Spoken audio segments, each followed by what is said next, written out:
আমার নতুন নতুন ব্লগ ভিডিও দেখার জন্য প্লিজ ফলো করে পাশে থেকো আর সাবস্ক্রাইব করে দিও, কেউ আনফলো করো না প্লিজ।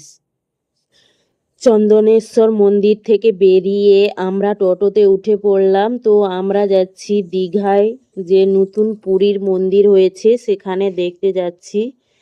তো এই যে দেখো, সেদিন কিন্তু অতটা গরম ছিল না, তো টিপ টিপ করে বৃষ্টি পড়ছিল। তখন তো দেশে খুবই গরম পড়েছিল, কিন্তু যেদিন আমরা চুল নামাতে গেছিলাম সেদিন কিন্তু অতটা গরম ছিল না, ঠান্ডা ঠান্ডা ওয়েদার ছিল, টিপ টিপ করে বৃষ্টি পড়ছিল।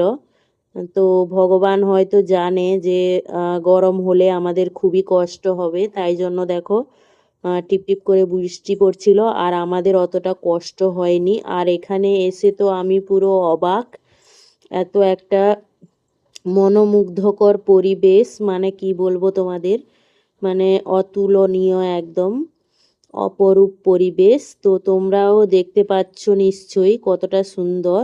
তোমরাও দর্শন করে নাও আমার ভিডিওর মাধ্যমে। তোমরা যারা যেতে পারোনি, যেতে পারছো না, তারা দেখে নাও, কখনো একবার চলে যাবে।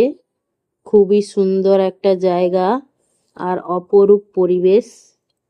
তো এই যে দেখো মন্দিরগুলো, আর ভিতরে মেন জগন্নাথ বলরাম সুভদ্রা ঠাকুরটা ভিডিও ফটো করতে দিচ্ছিল না। তো এই যে টিপ টিপ করে বৃষ্টি পড়ছে আর সবাই হেঁটে হেঁটে চলে যাচ্ছে। কি যে সুন্দর লাগছিল, মানে কি বলবো তোমাদের। আর তারপর দেখো বরমশাই চলে এলো, শ্বশুর মশাই চলে এলো। তো এই যে, আর আমাদের তো একটু ভিডিও করার কাজ, যেহেতু ব্লগ ভিডিও বানাই, তাই জন্য ব্লগ ভিডিও বানাচ্ছিলাম। আর ফটো তুলে দিচ্ছে আমার দিদির মেয়ে, তো ও ফটোগ্রাফার ও, তো আমাকে ফটো তুলে দিচ্ছিল। আর এই যে দেখো কত সুন্দর মন্দির, এটা একটা ঠাকুর। তো এই যে অনেক মানুষ, তখন বন্ধ হয়ে যাবে বলে কম ভিড়। এই যে দেখো লাস্টে আমরা গেছি বন্ধ হওয়ার টাইমে। তো এই যে দেখো মন্দিরটা এত সুন্দর লাগছিল না, মানে তোমাদের কি বলবো, সেখান থেকে আসতে ইচ্ছে হবে না, এত সুন্দর একটা মন্দির। আর এই যে দেখো এটা শিব ঠাকুর,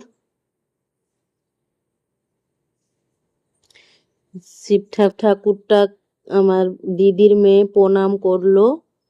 আর তারপর দেখো এই যে পুলিশরা সব নামছে, বলছে টাইম শেষ হয়ে গেছে, বেরিয়ে যেতে সবাইকে বলছে, মন্দির বন্ধ হয়ে যাবে, তাই সবাইকে নিয়ে নিয়ে যাচ্ছে। আর আমার দিদির মেয়ে টাটা করে দিল, মেজো দিদির মেয়ে ও। আর এই যে আমরা সবাই এখন নেমে চলে যাচ্ছি। তো মন্দিরটায় গেলে মানে মন শান্ত হয়ে যাবে একদম, এত সুন্দর একটা পরিবেশ। আর পদ্ম ফুল সাইডে সাইডে লাগিয়েছে, দেখতে কিন্তু দারুণ লাগছিল। আর এই যে একদম পরিষ্কার পরিচ্ছন্ন মন্দির, পরিষ্কার জায়গা থাকলে দেখতেও খুবই ভালো লাগে। তো ভিডিওটা কেমন লাগলো কমেন্টে জানাবে। টাটা।